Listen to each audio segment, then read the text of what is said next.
Tema besarnya saya memberikan judul Safnat Pa'aneah Yusuf di Tanah Mesir. Namun ayat-ayat yang kita baca melebihi dari tema ini karena kita akan membaca mulai pasal 40 sampai dengan pasal 45. Jadi kita akan membahas 5 pasal hari ini. Kenapa 5 pasal? Karena saudara-saudara, inti dari kajian kita ini sebetulnya lebih banyak menekankan paralel sejarah dan juga bukti-bukti kepurbakalaan tentang kisah-kisah Alkitab. Sehingga kisah ini bukan hanya sekedar bernilai normatif, ajaran-ajaran kebaikan atau ajaran-ajaran moral, tetapi memang didasarkan atas fakta yang real pernah terjadi. Nah, sehingga misalnya setting sejarahnya itu bicara tentang seperti kita bahas sebelumnya, Yusuf dijual ke tanah Mesir menjadi seorang budak, lalu dia bekerja sebagai seorang hamba di rumah Potifar. Dan di sini Potifar itu memang nama-nama Mesir yang muncul di dalam bahasa Ibrani dari kitab suci. Lalu dia diingini oleh istri Potifar, kemudian difitnahnya sampai membawanya ke penjara. Nah, di penjara itu nanti kita akan melihat gimana dia bisa menafsirkan mimpi dua orang yang dipenjara bersama dengan dia dan mimpinya itu menjadi kenyataan, tafsirannya Yusuf. Lalu ketika Fir'aun yang berkuasa saat itu mengalami mimpi juga, lalu Yusuf yang akhirnya menafsirkan itu atas saran dari seorang yang pernah dimaknai mimpinya oleh Yusuf, dan itulah yang membawa dia menjadi seorang penguasa di pemerintahan Mesir kuno saat itu. Nah, kisah ini adalah kisah-kisah yang biasanya hanya disajikan sebagai kisah-kisah moralitas, kisah-kisah tentang kebaikan, kisah-kisah tentang etika. Tetapi yang mau kita bahas sekarang, apakah itu benar-benar terjadi? Dan kalau terjadi, itu pada masa Fir'aun siapa? Karena Fir'aun itu sendiri artinya penguasa, artinya raja. Fir'aun itu punya nama-nama, dan itu pada masa siapa? Lalu setting sejarahnya, misalnya kepercayaan orang Mesir kuno tentang mimpi, itu dibuktikan dalam dokumen apa? Lalu keberadaan kereta-kereta yang digunakan Fir'aun untuk memuliakan Yusuf, yaitu keretanya yang diberikan pada Yusuf, dan kemudian kereta yang juga digunakan untuk menjemput Yakub ke tanah Kanaan. Masuknya kereta-kereta itu di dalam sejarah Mesir kuno itu dimulai pada dinasti apa? Nah, itu yang penting. Nah, setelah itu kemudian terjadinya kisah kelaparan. 7 tahun kelimpahan, 7 tahun kelaparan. Pada saat 7 tahun kelaparan itu kemudian banyak orang-orang dari tanah Kanaan yang membeli gandum ke Mesir. Nah, kisah selanjutnya itu bagaimana adik, saudara-saudara, kakak-kakak atau abang-abangnya dari Yusuf ini datang ke tanah Mesir, dan dia tidak tahu kalau Yusuf itu menjadi seorang penguasa. Akhirnya bagaimana Yusuf harus membuka identitasnya sebelum mereka dijamu makan, lalu kedua kali mereka pergi ke Mesir, sampai akhirnya Yakub bapaknya pindah ke Mesir. Selebihnya kisah-kisah ini bersifat moralistik. Sehingga pasal ke-42, 43, 44, 45 itu tidak banyak kita bahas. Ya, Anda membaca kitab suci sendiri, saya kira intinya ya sama. Nah, itu kira-kira arahan tematik kita, sehingga tema besarnya itu adalah gelarnya Yusuf dalam bahasa Mesir kuno, yaitu Safnat Pa'aneah. Saudara-saudara terkasih, kisah Yusuf menafsir mimpi juru minuman dan juru roti Fir'aun. Jadi ketika Yusuf dipenjara karena tuduhan amoralitas yang dilakukan terhadap istri Potifar, ia bertemu dengan juru minuman raja. Di dalam bahasa Ibrani disebut maskeh melek dan juru roti atau kepala juru roti.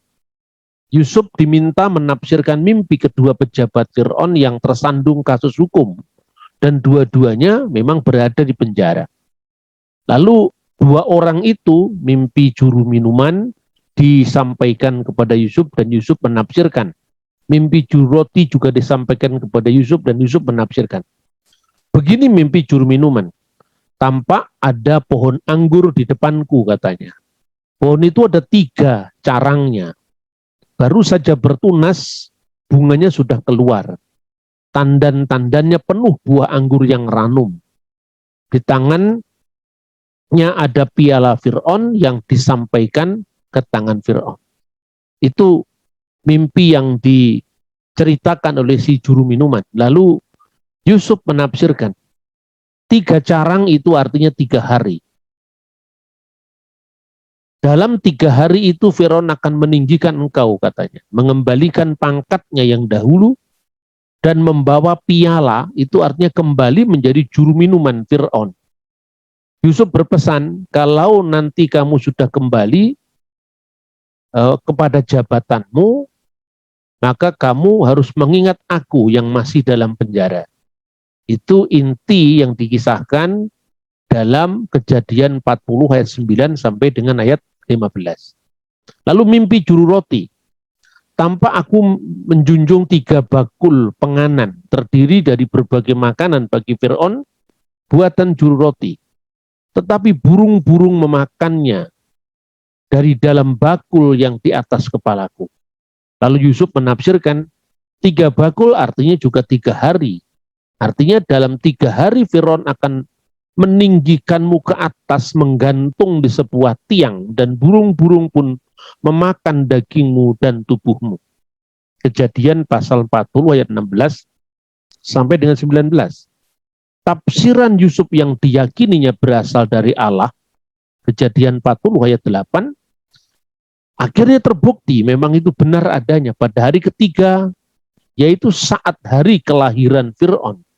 Juru roti dihukum mati dan jabatan juru minuman dikembalikan sesuai dengan apa yang ditafsirkan oleh Yusuf.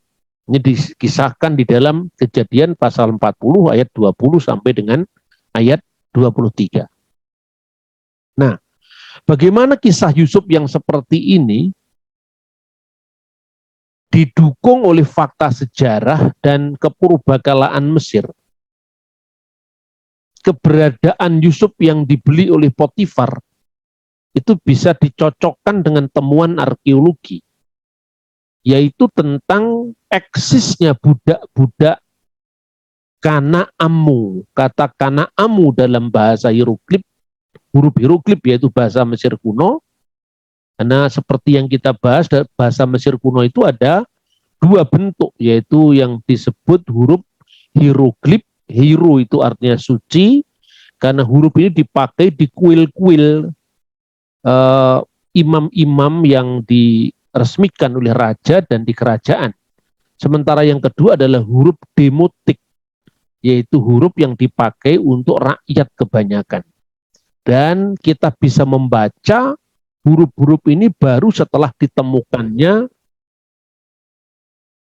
batu Rosetta, yang awal sekali ditemukan tahun 1790-an dan dibaca oleh seorang Katolik dari Prancis yang sampai sekarang menjadi rujukan sejarah Mesir kuno, bahkan awal dari munculnya arkeologi Timur Tengah oleh Francis Champollion 23 tahun setelah tahun 1790-an itu. Sejak saat itu tentang kronik sejarah Mesir kuno, nama-nama Fir'aun bisa melengkapi di rujukan-rujukan yang sangat miskin sebelumnya. Karena sejarah Mesir kuno sebelum itu tidak dikenal. Kita hanya mengenalnya dari tulisan-tulisan yang sepotong-sepotong. Misalnya, ada seorang penulis Mesir yang hidup pada abad ketiga sebelum Masehi namanya Manetho. Manetho itu menulis berdasarkan pemahaman dia pada zamannya. Tentu dia menyebut nama-nama Fir'aun, kejadian-kejadian, misalnya yang diinformasikan tentang eksistensi para penguasa Hyksos. Hyksos itu penguasa Mesir yang dikuasai oleh orang-orang Asia. Dan itulah kira-kira nanti Fir'aun yang berkuasa pada zaman Yusuf. Dan sumber yang terbatas yang ditulis oleh Manetho dari abad ketiga sebelum Masehi inilah sumber yang memang sangat terbatas yang dirujuk oleh sejarawan Yahudi yang bernama Flavius Josephus. Nah, setelah ditemukan batu Rosetta itu, kita bisa melengkapi semua kisah itu mulai dari dinasti paling awal, yaitu kerajaan lama, kemudian kerajaan pertengahan, sampai kerajaan baru. Dan itu sejarah selama ribuan tahun. Sebelumnya, secara terpisah kita bisa membaca tulisannya Herodotus. Herodotus itu pun terbatas menulis yang dia ketahui pada abad ke-5 sebelum Masehi. Jadi kita tidak mengenal nama-nama raja pada masa kuno, ya kita tidak mengenal sama sekali. Itu hanya terbatas sekali. Nah, awal daripada inventarisasi nama-nama raja itu setelah ditemukannya huruf hieroglif, ya khususnya yang mencatat kronik raja-raja kuno Mesir setelah Francis Champollion diinspirasi oleh ayat Alkitab, khususnya Keluaran pasal 1 ayat 11 tentang kota Ramses dan Pitom. Ini sejarahnya, saudara-saudara. Lalu posisi Yusuf ya sebagai pengawas rumah juga dibuktikan dengan apa yang disebut merper yang ditempatkan di rumah kediaman besar. Nah, penemuan denah di rumah besar yang ditemukan di Tel Amarna di Mesir Tengah. Merper ditempatkan di gudang-gudang penyimpanan gandum yang ada di belakang rumah besar itu, tetapi memiliki akses dengan rumah utama. Nah, ini menjelaskan keraguan sebelumnya bahwa kisah Yusuf dengan istri Potifar itu tidak masuk akal karena katanya para peneliti sebelumnya kan tidak mudah akses orang budak itu terhadap ruangan tuannya itu tidak mungkin. Nah, tapi dengan penemuan Tel Amarna itu kita bisa melihat bahwa bentuk bangunan kuno di Mesir pada dinasti Hyksos secara khusus itu memang dia punya akses langsung dengan ruang utama dari sang tuan rumah. Maka dengan demikian kisah Yusuf yang disukai oleh tuan putrinya yaitu Potifar itu bisa dibayangkan dengan melihat bentuk rumah besar yang ditemukan pada Tel Amarna tadi, penemuan Tel Amarna tadi. Selanjutnya Kejadian pasal 40 ayat 3 menyebutkan bahwa adanya Bet Hasohar, Makom Asyar Yusuf Asursam, rumah penjara tempat di mana Yusuf dikurung. Yang disebutkan dalam Kejadian pasal 40 ayat 15 disebut juga dengan liang tutupan atau dalam bahasa Ibrani bor. Jadi ada ketemu dua kata yang bisa dijadikan rujukan dalam penemuan sejarah dan arkeologi. Yang pertama adalah istilah sohar dalam bahasa Ibrani. Dan dalam teks ini disebut Bet Ha-Sohar, yaitu rumah penjara. Sedangkan bentuknya disebut sebagai bor atau liang tutupan.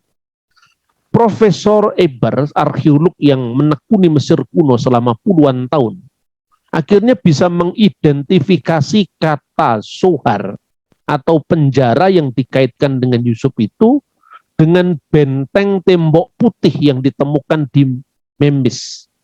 Kata sohar berarti rumah bundar, ya, dan itu makanya dikaitkan dengan liang tutupan atau bor tadi, yang merujuk menara bundar yang difungsikan sebagai penjara-penjara pada sekitar tahun 1800 sampai tahun 1500 sebelum Masehi di Mesir.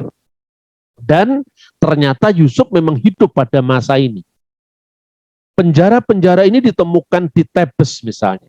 tempat Fir'aun Tom Mose III, ya, memenjarakan lawan-lawan politiknya, juga dinamakan Suhan.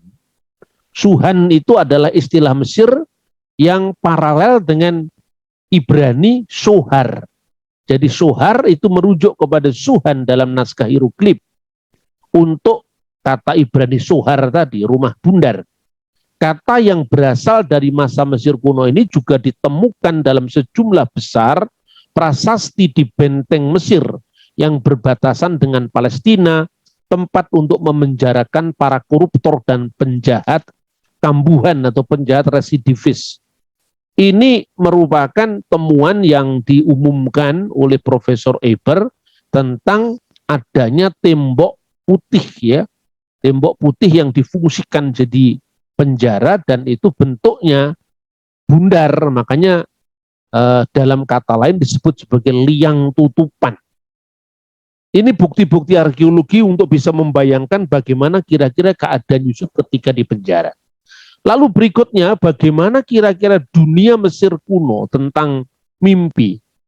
Kalau di Indonesia pernah heboh dengan buku 1001 tafsir mimpi pada zaman Pak Harto, mulai dari Nalo sampai SDSB yang membuat masyarakat itu menggantungkan impian dan harapan, yang dikritik oleh Bang Haji Roma Irama itu terkenal dengan buku yang dinamakan 1000 tafsir mimpi. Nah, dalam masyarakat Mesir kuno kita mengenal 108 tafsir mimpi, jadi masih kalah dengan kita. Orang Indonesia masih kalah, ya. 108 tafsir mimpi itu merupakan temuan dari papirus kuno yang sekarang disimpan di British Museum. Tapi pertemuan ini muncul pada masa Ramses kedua. Jadi itu setelah masa Yusuf. Tetapi artinya itu bisa membayangkan memang keadaan Mesir secara keseluruhan. Nah, Yusuf itu menafsir mimpi itu sesuai dengan bukti sejarah Mesir kuno. Jadi itu bukan sekedar cerita dongeng yang tidak bisa dibuktikan. Saya menemukan naskah, ya, dari beberapa data arkeologi itu, misalnya kalau Anda pergi ke Israel mesti beli buku ini, ya. Judulnya The Sacred Brides. Buku ini buku yang penting sekali mengungkap arkeologi Timur Tengah dalam garis besar, ya.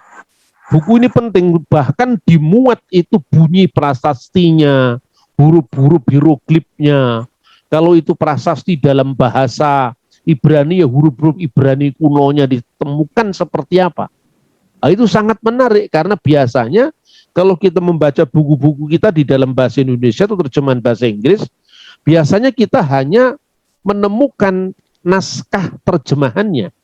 Kita tidak bisa membaca kira-kira bentuk hurufnya seperti apa, sehingga bayangan kita tentang sejarah itu sebetulnya itu sumber sekunder. Nah, saya ini bukan ahli dalam bahasa hieroglif, tahu dikit-dikit lah. Ceritanya ketika saya kuliah di Mesir itu saya penasaran sekali dengan bagaimana asal-usul bahasa Koptik. Karena bahasa Koptik itu sesungguhnya adalah bahasa Mesir kuno yang persis sama dengan bahasa yang dipakai oleh Fir'aun.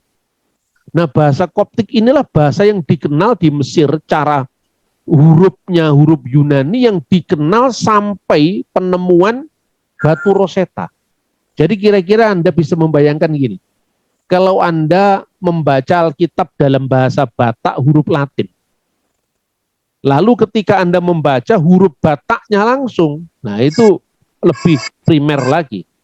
Atau membaca bahasa Bali dalam huruf Latin, misalnya Alkitab bahasa Bali, ya, Orti Rahayu Manud Dani Matius misalnya, Injil kabar baik menurut Matius, Orti Rahayu Manud Dani Yohanes, Tuhan Yesus disebut ide Sang Hyang Yesus Kristus misalnya, itu tertulis di dalam bahasa Bali, orang Bali bisa paham itu. Misalnya Dugeng Purwa Kale pada mulanya ide Sang Hyang Widiwasa Allah ngwen tenang mengadakan akase, angkasa, langit, miwah, pertiwi, dan bumi.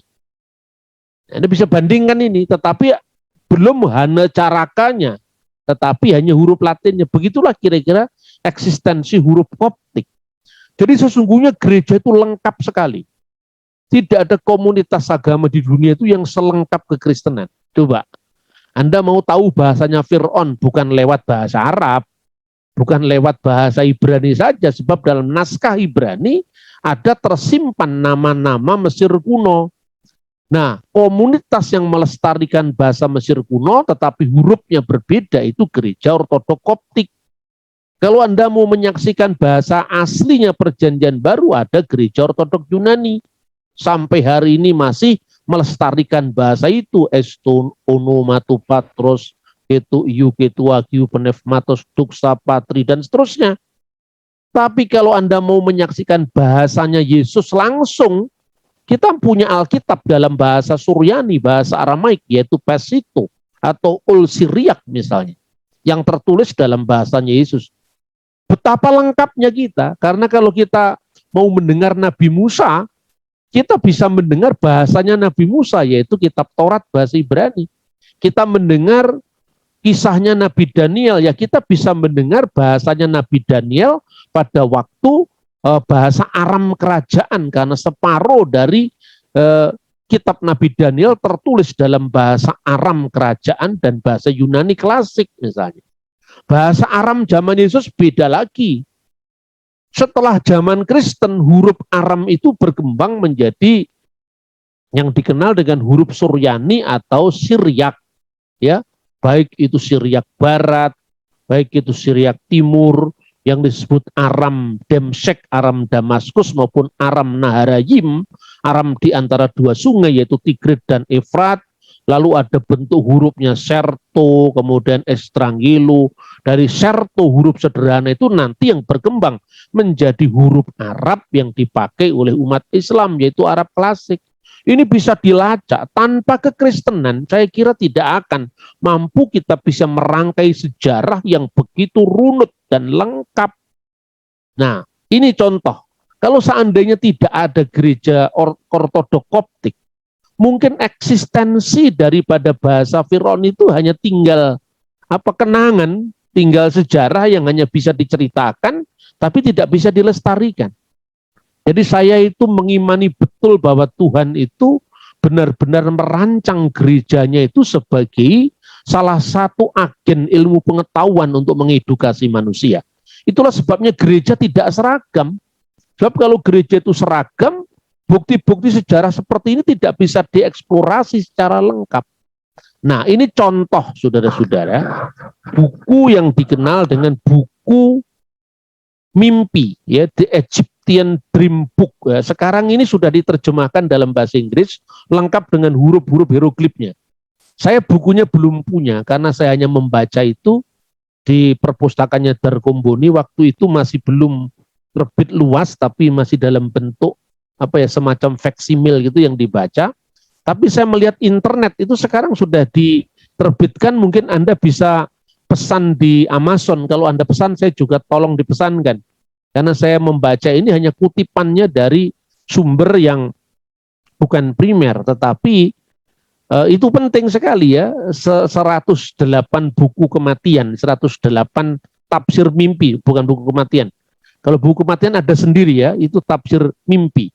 Jadi bisa membayangkan seperti apa, dan bahwa buku itu biasanya dibaktikan untuk dewa-dewa Mesir kuno.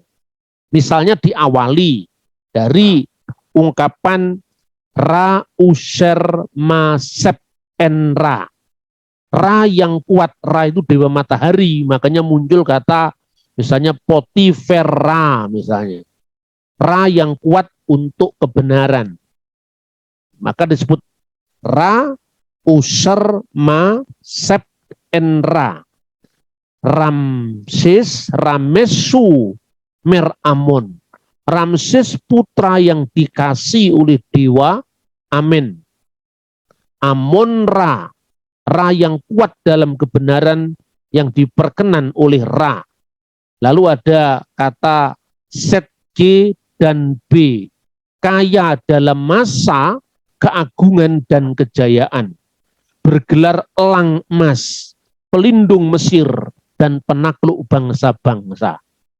Ini saya harus mengatakan ya, bukan saya ini ahli dalam setiap bahasa yang saya kemukakan, tetapi saya hanya mengajar pada pembaca untuk membaca sejarah menurut sumber primer. Jadi tidak cukup hanya membaca kisahnya Fir'aun dari agama, itu nggak cukup. Karena apa? Karena agama itu munculnya kapan? Ya katakanlah kekristenan munculnya abad pertama. Yosepus juga abad pertama. Tetapi yang diceritakan ini tahun 1800 sebelum Masehi. Ya tentu kita harus mencari sumber yang berdekatan. Apalagi Quran yang abad ke-7 setelah Masehi tidak cukup untuk merangkai sejarah gitu. Nah itu contoh ya. Kemudian kita lanjutkan. Yusuf mimpi Fir'aun dan 108 arti mimpi dalam papirus Mesir tadi. Nah papirus itu berbeda dengan sumber-sumber kerajaan yang ditulis dalam bahasa hieroglif. Ini ditulis dalam bahasa Mesir kuno dengan huruf demotik. Menunjukkan bahwa huruf demotik itu kan dipakai untuk demos, untuk rakyat. Makanya sumber ini mengindikasikan bahwa ini lebih populer di masyarakat kebanyakan. Bukan bacaan kaum elit, tapi bacaan masyarakat Mesir kebanyakan. Satu contoh misalnya beberapa ungkapan dalam papirus yang dibuat zaman Ramses II ini, yaitu buku 108 tafsir mimpi. Jika seorang pria melihat dirinya dalam mimpi menipu orang untuk menyakitinya, itu bagus. Pertandanya ia akan mengalahkan kekuatan bicara musuhnya dan menaklukkannya. Satu lagi, ini mimpi dalam pengertian sebaliknya. Ini yang bagus dan yang buruk. Ini persis sama dengan ketika dia menyebutkan mimpi dua orang pejabat Mesir tadi, juru minuman dan juru roti tadi. Satunya akan dikembalikan jabatannya, satunya akan digantung. Persis dengan mimpi Fir'aun, ada 7 lembu yang sehat dan indah kelihatannya, lalu ada 7 lembu yang kurus, itu kan sesuatu yang bersifatnya antitesis, kebalikannya. Lalu kebalikannya dari pertanda yang pertama itu apa? Jika seorang pria melihat dirinya dalam mimpi memalingkan wajahnya ke tanah, itu pertanda buruk. Pertandanya bahwa ia akan dituntut oleh kematian. Jadi apa yang dikisahkan dalam Alkitab tentang Yusuf itu bukan sesuatu yang asing, karena sumber sejarah memang mengatakan itu. Tetapi dalam Alkitab pada catatannya, tradisi apapun yang dicatat dalam kitab suci, kebudayaan apapun yang dicatat dalam kitab suci, manusia itu adalah ciptaan Tuhan. Jadi tidak perlu kita mempersoalkan itu adalah budaya kafir versus budaya beriman, enggak. Karena ketika Tuhan mengambil simbol-simbol dari bangsa-bangsa lain, misalnya sunat. Sebelum Abraham disuruh Tuhan sunat sebagai tanda perjanjian dengan Tuhan, sunat sudah dipraktekkan 1000 tahun sebelum zaman Abraham. Dan itu tercatat di dalam naskah-naskah kuil yang ada di Karnak, Mesir. Apa berarti Alkitab menjiplak Mesir kuno? Lah orang Mesir kuno kan orang juga, itu hanya makhluknya Tuhan. Dan budaya itu hasil cipta rasa karsa manusia. Pola pikir kafir dengan iman, kegelapan dengan terang itu secara teologis betul. Tetapi secara budaya kita tidak bisa hitam putih. Seperti itu pula ketika kita menggambarkan Yusuf menafsir mimpi. Ya. Jadi apa bedanya kalau orang Jawa menyebut mimpi itu ada kembangnya tidur, mimpi itu ada yang lebih serius namanya yang paling benar itu namanya, katanya orang Jawa ini puspo tajem. Nah, kalau itu biasanya di tengah malam, tapi kalau mimpinya jam 7 sore itu kembangnya tidur. Ini bukan sifatnya harus dipahami sebagai penyembahan berhala. Ini adalah budaya manusia yang sebetulnya itu adalah mengamati pengalaman empiris. Nah, salahnya apabila mimpi ini dijadikan ajaran. Karena apa? Tuhan tuh memberikan simbol kan sesuai dengan apa yang dia lihat, apa yang dia rasakan, makanan yang dia makan. Dan tentu itu tidak bisa kalau dipraktekkan dalam budaya lain, maka mimpi sifatnya tidak universal. Misalnya, Anda melihat di Jawa ada suara burung burung kematian itu, burung gagak. Tapi di Mesir burung gagak itu positif. Di Cina Anda melihat naga itu positif, tapi dalam budaya Semitik kuno naga itu lambangnya setan. Nah, lalu dalam konteks apa seorang diberi penglihatan itu kan sesuai dengan memori budaya yang diterimanya. Makanya Alkitab mengatakan bahwa Allah lah yang membimbing Yusuf untuk mengartikan mimpi itu. Dan itu terjadi karena memang Tuhan membimbing Yusuf dengan budaya yang dia hadapi sehari-hari di Mesir, tapi disublimasi, dipertinggi maknanya dengan suara Tuhan yang didengarkan Yusuf, sehingga lewat budaya itu Tuhan bisa membimbing Yusuf dan apa yang dilihatnya benar adanya. Nah, di dalam Kejadian 41, sekarang masuk pasal 41, setelah juru minuman tadi, ayat 1-36 dikisahkan Firaun mimpi melihat di sungai Nil 7 ekor lembu yang sehat dan indah keluar dari sungai Nil itu. Dan kemudian dia melihat 7 ekor lembu yang kurus dan buruk rupanya menelan lembu-lembu yang gemuk yang indah yang ada sebelumnya. Firaun menyuruh memanggil siapa? Kol hartume Misrayim. Semua orang-orang magician, ini disebut terjemahan bahasa Inggris. Terjemahan bahasa Indonesianya ahli kalau tidak salah ya. Kata hartume atau hartumim jamaknya ini penting sekali. V'et ha hakameha, dan orang-orang yang bijak. Jadi et kal hartume Misrayim, semua magician Mesir dan orang-orang yang berhikmat. V'et ha hakam miha, ya orang-orang yang berhikmat, hakam dari mereka itu. Namun tidak satu pun yang mampu mengartikan mimpi Fir'aun. Juru minuman yang sebelumnya lupa pesan Yusuf, nanti kalau sudah dikembalikan jabatanmu, ingatlah akan aku yang masih di penjara. Kemudian mengingat Yusuf, lalu menceritakan kepada Fir'aun tentang Yusuf, lalu Yusuf dipanggil. Nah, yang penting sebelum masuk, istilah hartumi atau hartumim jamaknya adalah kutipan Ibrani dari bahasa Mesir kuno. Nah, ini penting. Banyak sekali naskah-naskah dalam kitab Taurat yang berlatar belakang bahasa Mesir. Karena kita lihat mulai dari kitab Taurat itu sejak panggilan Abraham sampai Musa gagal masuk ke tanah perjanjian itu kan settingnya di luar Israel. Baru masuk kitab Nabi Yesaya itu baru settingnya Holy Land. Sebelum itu kan settingnya kebanyakan ya, sekalipun pulang balik Kanaan ke Mesir, tapi kan terbesar yang menjadi pusat lokus dan tempusnya kitab Taurat itu, waktu dan ruangnya kitab Taurat itu adalah Mesir, Yordan, kebanyakan adalah Mesir. Karena itu kalau perjumpaan tokoh-tokoh Alkitab itu dengan orang-orang Mesir, makanya namanya Asnat. Asnat istrinya Yusuf itu bahasa Mesir kuno artinya Asnait, kekasih Dewi Nait. Tidak usah Anda mengatakan, ini kok masih ada Dewi-Dewi.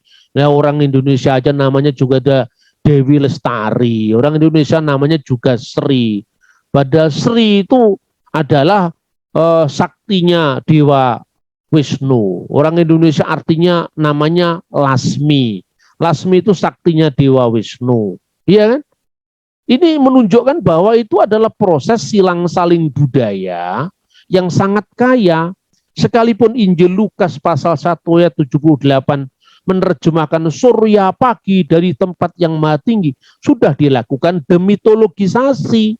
Karena yang dibayangkan bukan Bathara Surya, bapaknya Adipati Karno, tapi karena bahasa Indonesia Surya yang diserap dari bahasa Sanskerta, itu memang dulunya berciri mitologis, yang kemudian dihilangkan ciri mitosnya. Seperti itu, dan itu tidak mungkin kalau bahasa itu lepas daripada pengaruh bahasa sebelumnya. Ya ayuhan nas, kata Quran, wahai manusia, Manusia itu bahasa Sanskerta, Manu. Bahasa Sanskerta itu Adamnya orang Hindu, itu Satarupa itu adalah hawanya, manusia itu dari bahasa Sanskerta. Nah, kata Hartumim itu adalah bahasa Mesir kuno yang merujuk sosok imam dalam bahasa Mesir, yaitu kepala lektor, imam pembaca, maksudnya kepala imam pembaca. Itu biasanya bahasa-bahasa Mesir itu nikutnya juga tidak ada itu. Makanya bacanya juga kesulitan sekali, kira-kira huruf hidupnya seperti itu. Heritep, Heribeb, yang artinya Chief Lector Priest, jadi imam pembaca. Yaitu imam pembaca yang mempelajari kitab-kitab suci, tentu yang dibaca hieroglif. Kenapa hieroglif? Karena itu bahasa kerajaan, bahasa tingkat tinggi. Ritual-ritual, mantra-mantra di kuil Mesir, seperti tampak pada pembukaan papirus buku ke 108 makna mimpi yang ditemukan tadi itu, yang gambarnya ini ya, yang ditemukan di Medinat Dir al-Medinat di Wadi el-Muluk atau lembah raja-raja. Saya hanya satu kali pernah mengunjungi tempat ini tahun 2004, dan itu memang kaya sekali. Itu adalah pemahaman Mesir kuno itu. Dan itu berasal dari masanya Fir'aun Ramses kedua yang berkuasa antara tahun 1279 sampai 1213 sebelum Masehi. Nah, ini penting sekali. Kemudian kita lanjutkan. Makna mimpi Fir'aun, 7 tahun masa kelimpahan dan 7 tahun masa kelaparan. Untuk mengantisipasi itu, jadi Yusuf menafsirkan 7 tahun lembu yang gemuk itu, yang indah-indah itu adalah masa kelimpahan. Sementara lembu yang kurus itu menelan lembu-lembu yang gemuk sebelumnya di Sungai Nil itu adalah masa kelaparan. Lalu Yusuf mengusulkan untuk mengantisipasi 7 tahun masa kelaparan, diusulkan agar 7 tahun masa kelimpahan yang akan berjalan, agar Fir'aun mengangkat orang yang berbudi dan bijaksana menjadi kuasa atas tanah Mesir. Artinya menjadi pemegang mandatnya. Mereka menjadi penilik-penilik yang memungut 1/5 hasil tanah pada masa kelimpahan, lalu dikumpulkan sebagai bahan makanan saat masa kelaparan nanti. Para petugas itu harus menimbun gandum di kota-kota. Nah, ini disebutkan dalam Kejadian pasal 41, 33 sampai 36. Fir'aun dan para pengawalnya memandang usulan Yusuf itu sangat baik dan dia setuju. Karena Allah telah memberitahukan hal itu kepadamu, kata Fir'aun. Tidaklah ada seorang yang berakal budi dan bijaksana seperti engkau. Dan Yusuf dilantiknya menjadi kuasa atas istana Fir'aun, dan dikenakan cincin materainya kepada Yusuf. Dipakaikan pakaian kain halus dan digantungkan kalung emas pada leher Yusuf. Dan menaikkan Yusuf pada keretanya yang kedua. Berserulah orang di hadapan Fir'aun, di hadapan Yusuf, hormat, hormat. Perhatikan di sini ada eksistensi kereta. Dalam catatan arkeologi, kereta-kereta itu muncul pada waktu dinasti Hyksos, kira-kira pada kerajaan pertengahan kedua. Jadi di sejarah Mesir kuno itu ada periode Old Kingdom, kerajaan lama. Itu pusatnya di piramid-piramid itu, piramid Giza dan sebagainya itu. Kemudian ada kerajaan pertengahan, ya. Pertengahan itu ada pertengahan pertama, pertengahan kedua, dan itu masanya Yusuf. Kemudian kerajaan New Kingdom, kerajaan baru itu setelah berpindah. Jadi kalau dulu pusatnya di Ramses, kemudian pindah, dan disitulah ada istana-istana Fir'aun yang ditemukan khususnya pada zaman pembangunan kota Ramses. Itu sudah dinasti ke-18 kerajaan Fir'aun, khususnya pada masa Ahmose. Ahmose itu adalah Fir'aun yang tidak mengenal Yusuf dalam kisah Alkitab. Nah, lalu saudara-saudara yang menarik bahwa wayikra par'oh Sem Yusef safnat pa'anyah. Dan berkatalah Fir'aun Fir'aun menamai Yusuf, ya, menamai Yusuf, Safnat, Pa'anea, serta memberikan asnat wa yiten lo kepadanya asnat, yaitu asnat bat Potifera, putrinya Potifera, Kohen on le Isa, imam kota on, untuk menjadi istrinya. Jadi asnat bat Potifera, imam on itu menjadi istri, ya. Dan berkuasalah wa yese Yosef al-Aret Misraim, dan berkuasalah Yusuf atas seluruh tanah Mesir. Ini teks-teks yang selalu saya munculkan dalam bahasa Ibrani itu bukan sekedar untuk hiasan, tapi karena teks itu akan lebih jelas kalau dilihat dalam bahasa aslinya. Kalau kita melihat, kalau misalnya tidak perlu untuk ditampilkan ya enggak usah, cukup itu dinarasikan. Tapi begitu kita membaca misalnya asnat, ya, kohen, on, kemudian sapnapaneah, itu harus dilihat. Kira-kira ada pergeseran huruf apa di situ, itu metodenya seperti itu. Maka kalau hanya khotbah mingguan yang hanya sifatnya moralistik, tidak usah pakai bahasa Ibrani juga tidak apa-apa. Tapi begitu kita bicara tentang arkeologi, etimologinya, harus melihat teks aslinya.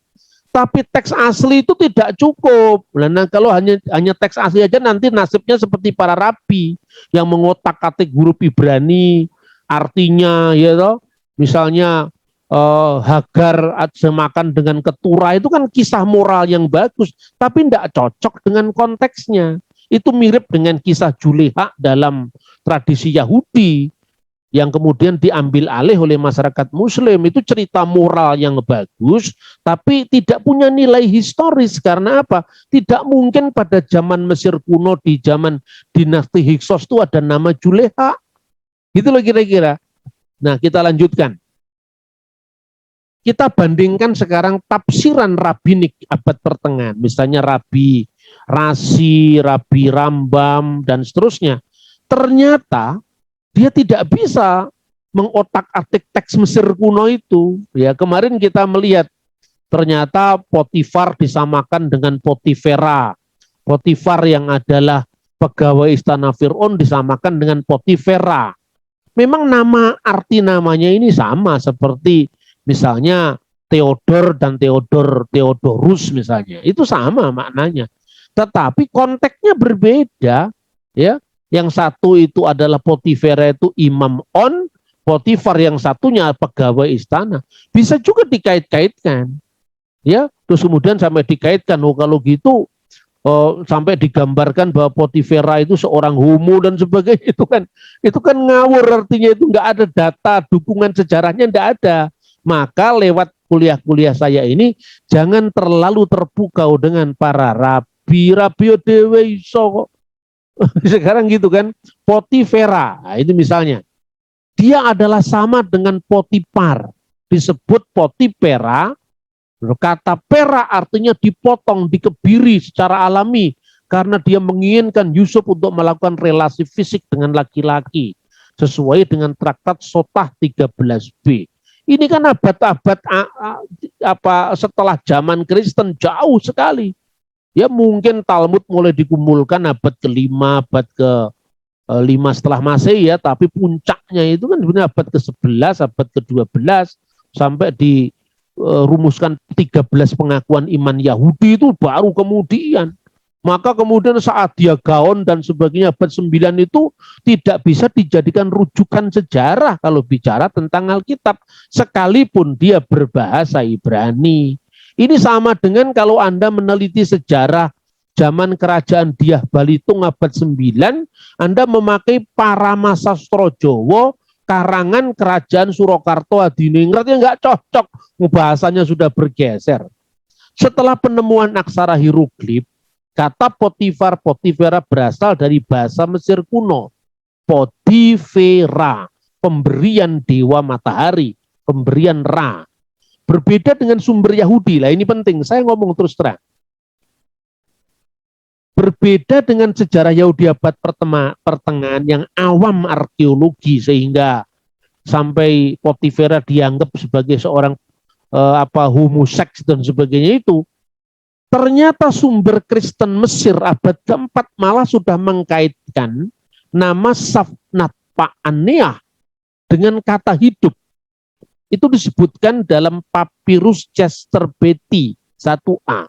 Papyrus itu sekarang disimpan di Switzerland, dan papyrus itu isinya ya naskah-naskah Alkitab Perjanjian Baru, seluruhnya dalam bahasa Yunani. Naskah-naskah Perjanjian Baru, tapi kebanyakan ditemukan di Mesir. Lalu catatan-catatan di luar naskah Perjanjian Baru, dan salah satu catatan itu di dalam Papyrus Chester Beatty itu menyebut bahwa nama Safnat Paaneah itu berkaitan dengan kata yang artinya hidup. Malah orang Kristen lebih tahu daripada orang Yahudi. Padahal orang Kristen lebih tahu karena apa? Karena orang Kristen punya saksi sejarah. Karena naskah-naskah itu kebanyakan ditemukan di Mesir.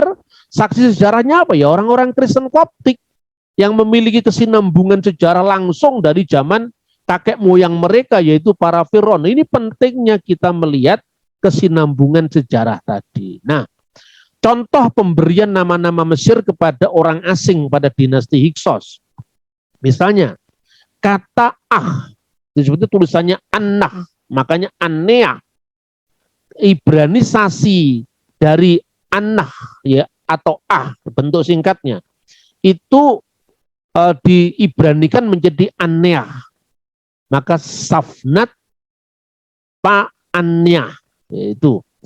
Kata itu juga disebut di dalam nama seorang Mesir kuno yang mengajarkan monoteisme, yaitu Akhenaton atau Akhenaten. Artinya aton yang hidup. Dan hurufnya seperti yang tertulis di PowerPoint saya itu, yaitu salib, di atasnya ada bulatan, itulah Ak. Nah, itu yang artinya hidup. Maka Paaneah itu berkaitan, nya itu adalah hidup, seperti kata Akhenaton. Nah, kata Safnat adalah metatesis, pembalikan dari huruf P dan T. Fenomena linguistik ini lazim ketika orang asing mengalih aksarakan. Ya, penyalin Ibrani menggunakan akar kata sapan ketika menulis sapenat, sebuah vokalisasi Mesir untuk bahasa Ibrani Yosef. Jadi sapenat itu sesungguhnya penyebutan untuk Yosef bahasa Ibrani. Menurut Kitchen, pelafalan Mesir aslinya Sapnat dalam ejaan Mesir Sidu NF, artinya dia yang dinamai. Frasa ini sangat dikenal dalam Egyptologi, yaitu ya disebutkan dalam kata ipi atau ipu, artinya yang dinamai. Jadi kejadian 4145 dapat dibaca Fir'aun yang menamai Yusuf, dia yang dinamai Paaneah. Dia yang dinamai itu adalah Ipu atau Ipi.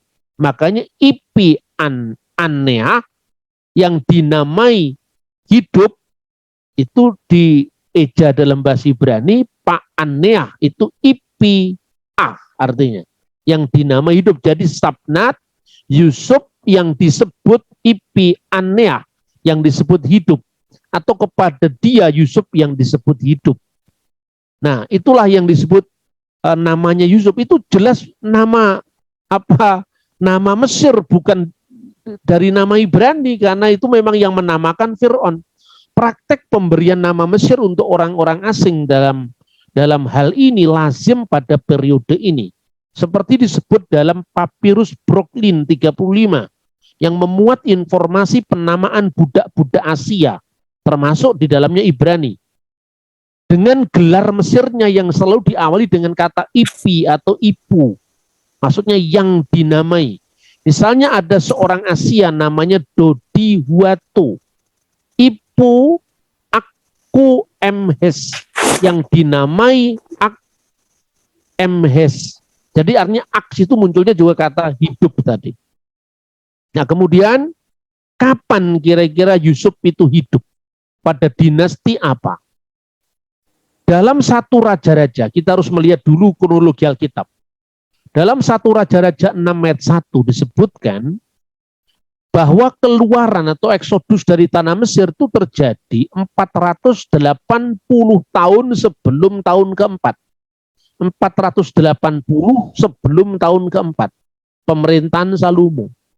Nah, tahun keempat pemerintahan Salomo itu tahun 960 sebelum Masehi.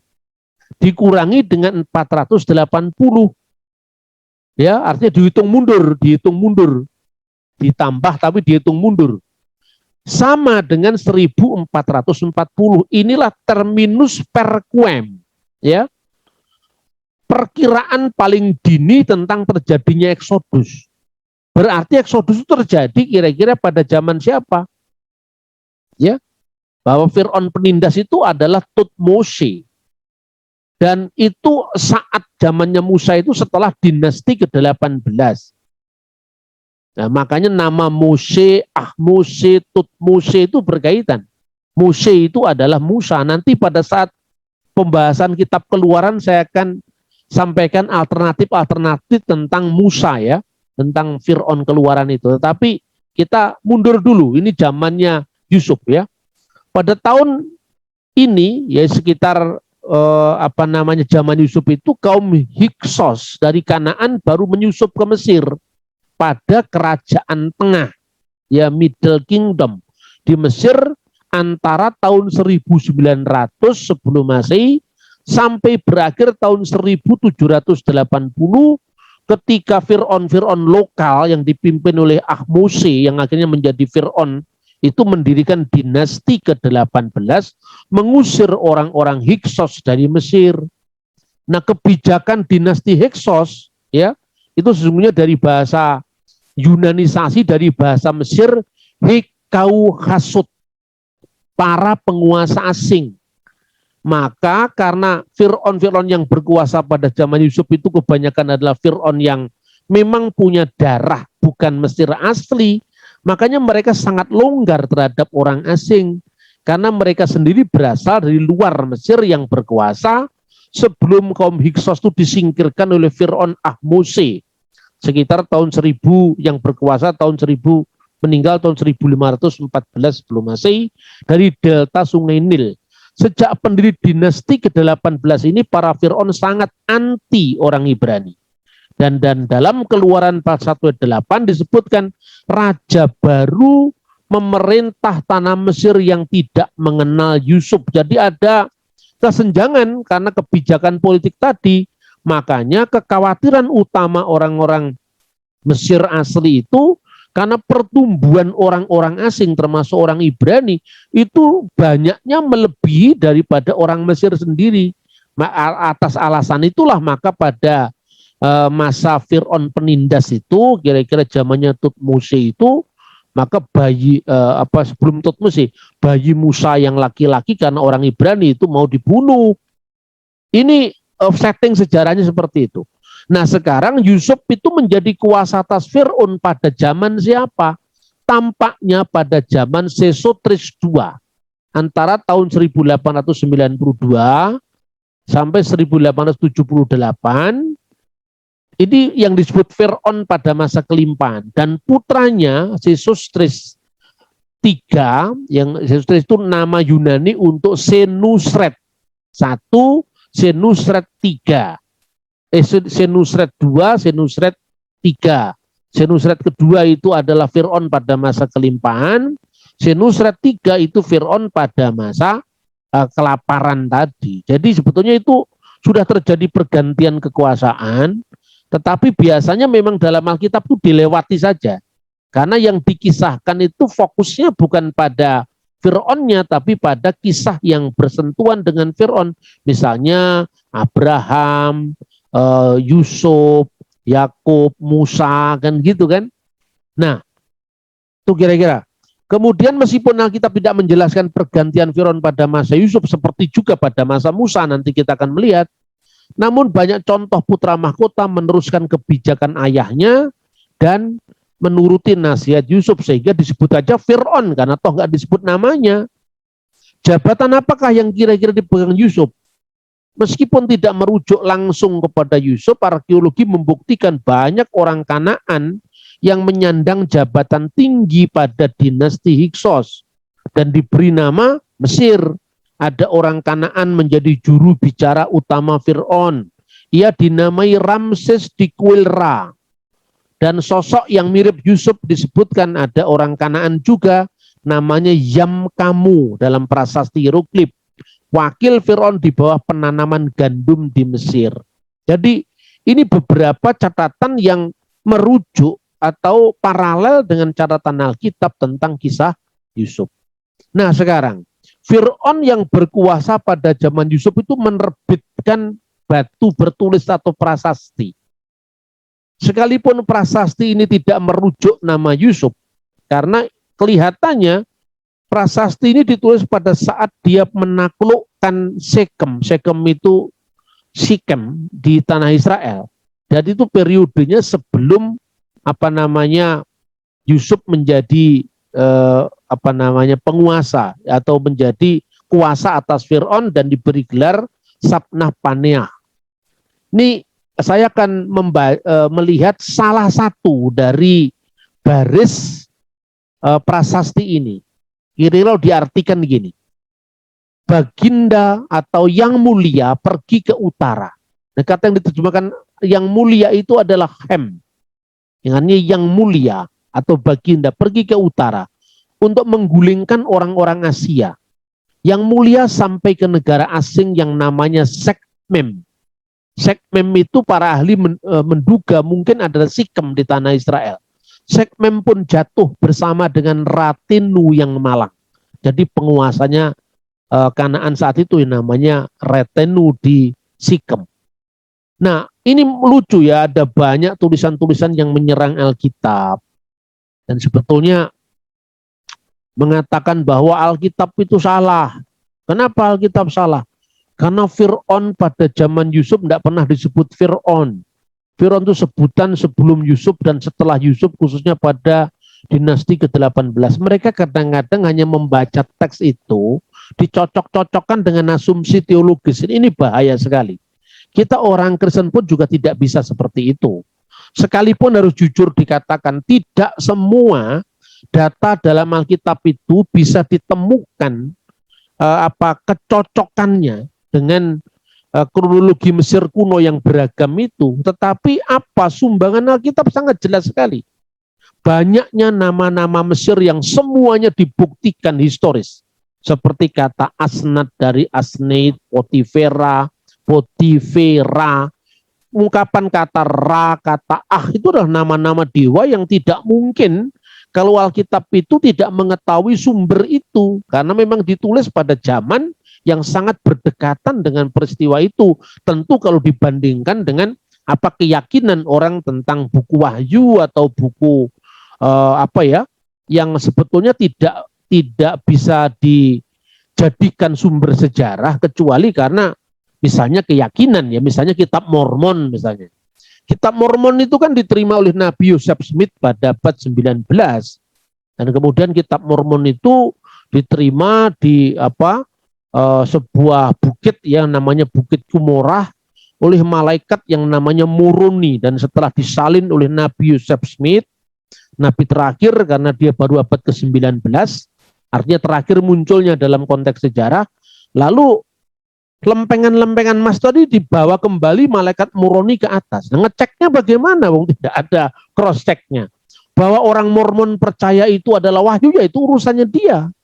Tapi tidak pernah ada bukti sejarahnya. Makanya kalau Anda membaca kitab Mormon, ada gambarnya Nabi Joseph Smith yang pakai celana Levi's itu, kemudian dia menunjukkan lempengan-lempengan kitab Mormon. Tapi saya cari mana lempengannya kitab Mormon. Tidak ada lempengannya, yang ada itu penaklukan Sanherib di Yerusalem.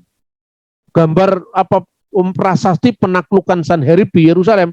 Lalu di bawahnya ditulis, inilah prasasti yang sejaman dengan lempengan kitab Mormon.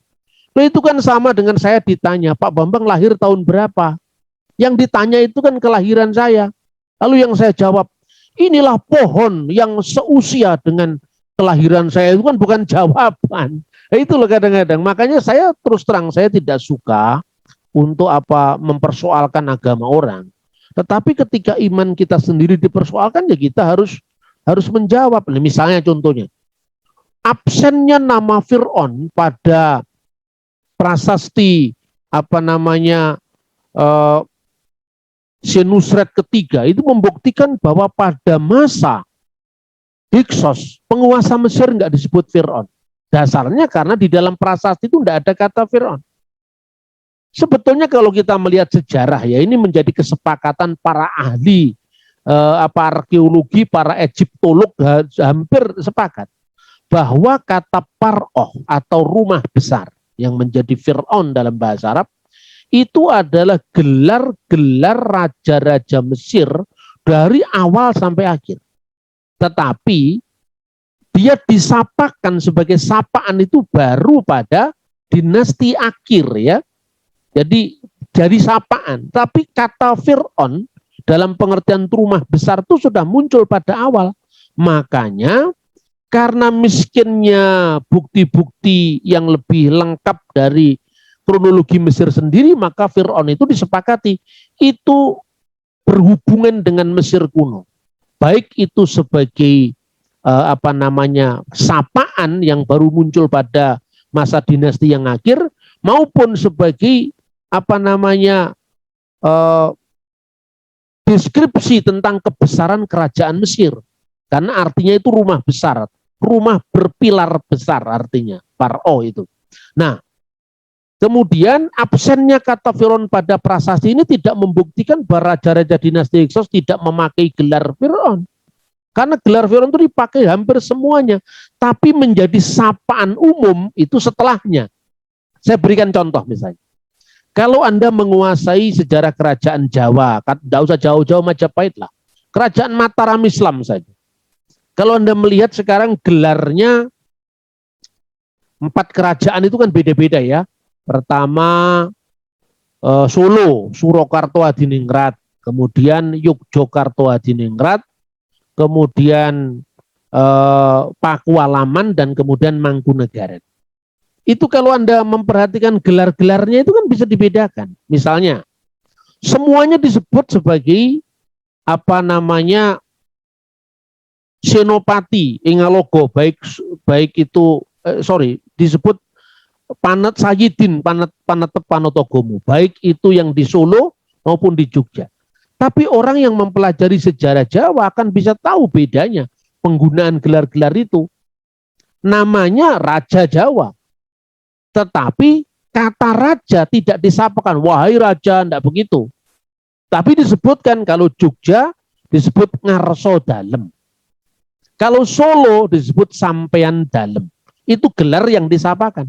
Tapi kedua-duanya disebut dengan Panotogomo, Sayidin Panotogomo, sama-sama. Jabatannya itu, tapi enggak disatakan, wahai Sayidin, enggak. Tapi sapaannya Ngarso Dalem, sampun rawuh, nopo dereng sampean dalem, itu yang disapakan begitu, Ngarso Dalem. Enggak boleh ngomong Anda, itu enggak boleh.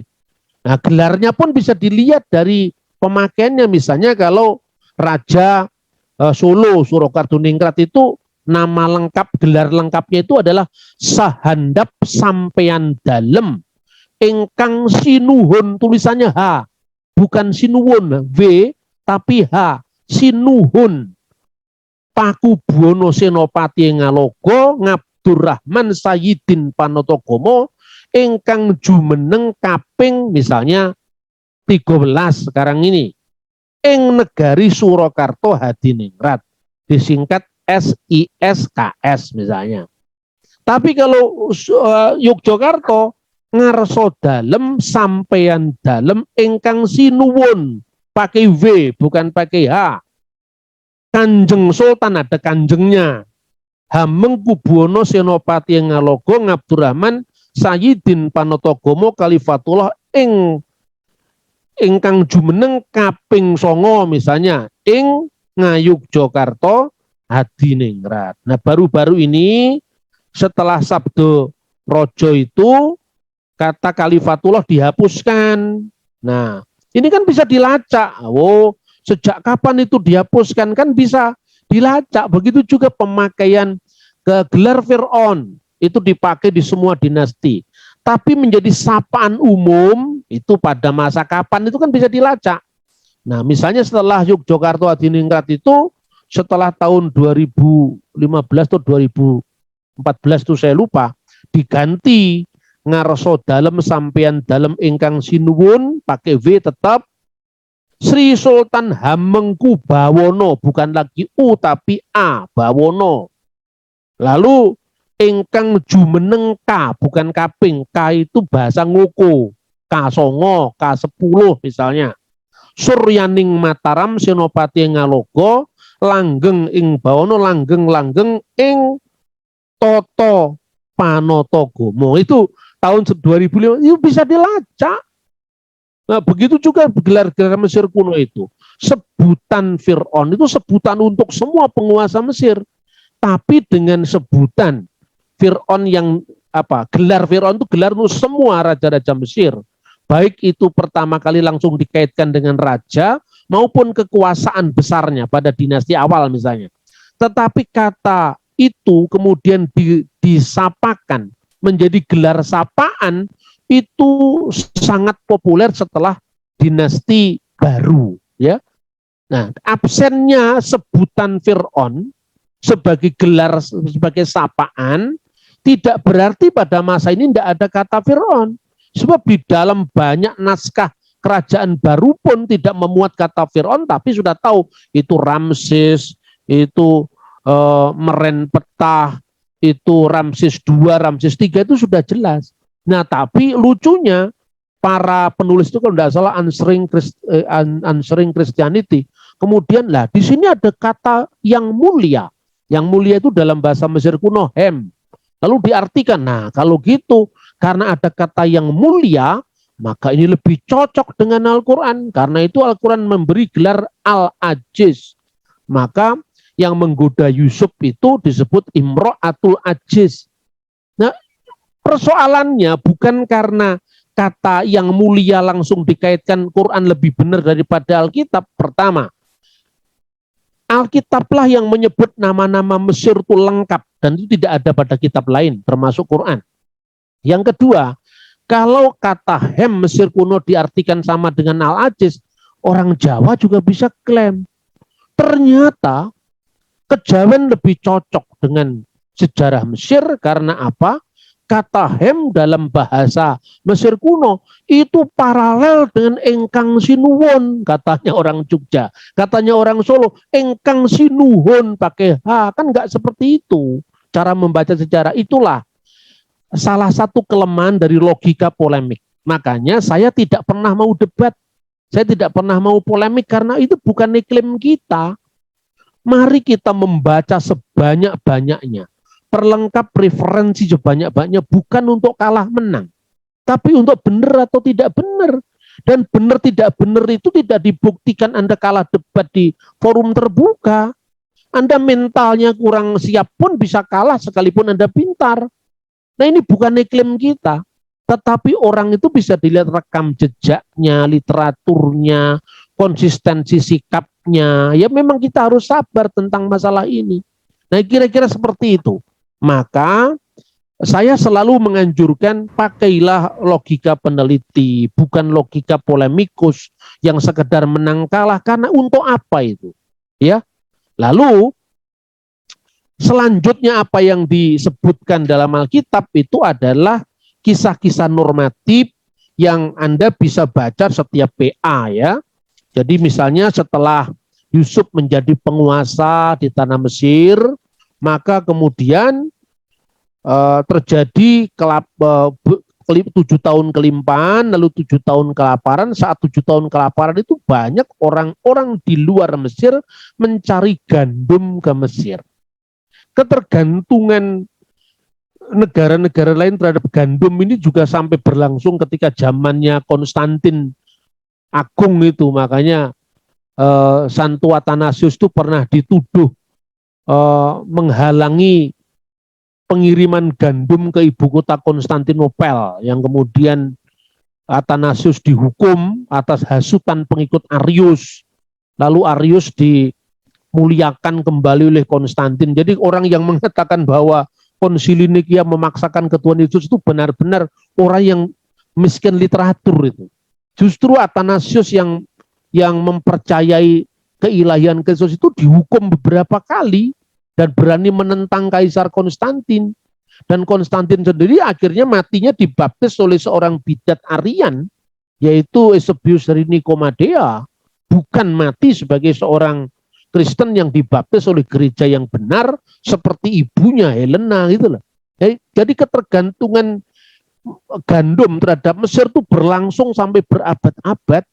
Nah, sehingga ketika terjadi kelangkaan gandum itu, maka orang-orang Kanaan pergi ke Mesir. Salah satu dari banyak orang yang pergi ke Mesir membeli gandum itu abang-abangnya Yusuf. Mereka datang pergi ke sana, Yusuf tahu kalau itu saudara-saudaranya. Yang menarik rincian-rincian dalam kitab suci itu ya. Kemudian mereka membeli gandum lalu ditanya, "Oh, masih punya bapak di sana?" "Ya, sudah tua bapak saya." Saudaranya itu 12, tapi yang adiknya itu sudah tidak ada, tapi yang paling bungsu ya itu sangat dikasih bapaknya. Bangkitlah rasa rindu Yusuf pada adiknya, anaknya Rahel itu yang namanya Benyamin. Kemudian pada saat digambarkan dalam pertemuan dengan saudara-saudaranya itu, mereka dijamu oleh Yusuf sebagai kuasa atas Fir'aun. Yang menarik, tempatnya dia makan berhadapan dengan para abangnya tadi. Sementara tempatnya orang Mesir makan di tempat sendiri, itu apa yang disebutkan di sana? Artinya bahwa penguasa Mesir satu masih memandang rendah orang-orang Kanaan. Bangsa Yahudi, bangsa Ibrani. Artinya bahwa penaklukan oleh Hyksos yang digambarkan oleh penulis abad ketiga sebelum Masehi itu tidak benar. Bahwa penguasa Hyksos atau dinasti dari orang-orang Asia menguasai Mesir pada masa itu karena asimilasi yang bersifat alami, bukan merupakan penaklukan seperti yang dibayangkan oleh penulis Mesir abad ketiga sebelum Masehi, yang kemudian diteruskan oleh Yosefus abad pertama Masehi. Tidak, ya. Itu gambaran yang pertama. Kemudian jadi cara duduknya itu menggambarkan bagaimana dia itu mempunyai budaya yang berbeda ketika makan itu. Maka Yusuf digambarkan sangat terharu ketika melihat saudaranya itu, lalu dia masuk ke ruang kamar mandi, mengusap wajahnya, kemudian keluar lagi, dan digambarkan 2 kali kunjungan dari abang-abangnya itu. Dan dalam kunjungan itu juga dia minta supaya adiknya yaitu Benyamin itu dibawa serta. Yakub tidak rela karena dia tidak mau kehilangan Benyamin lagi seperti dulu. Dia kehilangan Yusuf. Tapi akhirnya disampaikan kepada Yakub bahwa penguasa Mesir itu tidak mengizinkan kalau tidak membawa Benyamin. Lalu dibawalah Benyamin, dan dengan ikhlas hati Yakub berkata, "Kalau memang aku kehilangan ya sudahlah, kehilangan nggak apa-apa." Nah, kemudian ketika mereka datang, piala Yusuf itu, dan piala itu dalam budaya Mesir juga dikaitkan dengan orang yang suka membaca mimpi tadi sebetulnya. Jadi itu adalah simbol yang melekat pada jabatan Yusuf, sekaligus juga aktivitas sebelumnya sampai dia naik menjadi seorang penguasa atas penguasa yang mewakili Fir'aun tadi. Maka piala itu dimasukkan ke karung-karungnya saudaranya, tapi secara khusus kepada Benyamin. Kemudian pura-pura kejar itu orang-orang itu, mereka harus digeledah, Pak. Ketika digeledah kemudian muncullah itu piala pada karungnya Benyamin. Nah, kemudian dia ditahan itu karena rindunya Yusuf kepada adiknya yang adalah anak seibu dari Rahel tadi. Dan kemudian Yehuda membela adiknya tadi bahwa ayahnya akan mati kalau sampai dia kehilangan Benyamin, karena Benyamin sangat dikasihinya. Singkat kata kemudian Yusuf membuka identitasnya, dan Fir'aun mengetahui ketika Yusuf itu meraung karena dia rindu kepada bapaknya dan seterusnya tadi, maka Fir'aun mengizinkan bahkan dijemput dengan kereta kebesarannya, dan itu menunjukkan pada masa dinasti Hyksos. Dan kemudian setelah dikabarkan kepada Yakub bahwa anaknya Yusuf masih hidup, dia kepingin ketemu sebelum dia mati. Itulah yang menjadi inti dari pasal-pasal selanjutnya yang ditutup dengan pasal yang ke-45. Kiranya Tuhan memberkati kajian kita ini. Shalom alaikum bishem hamasyah.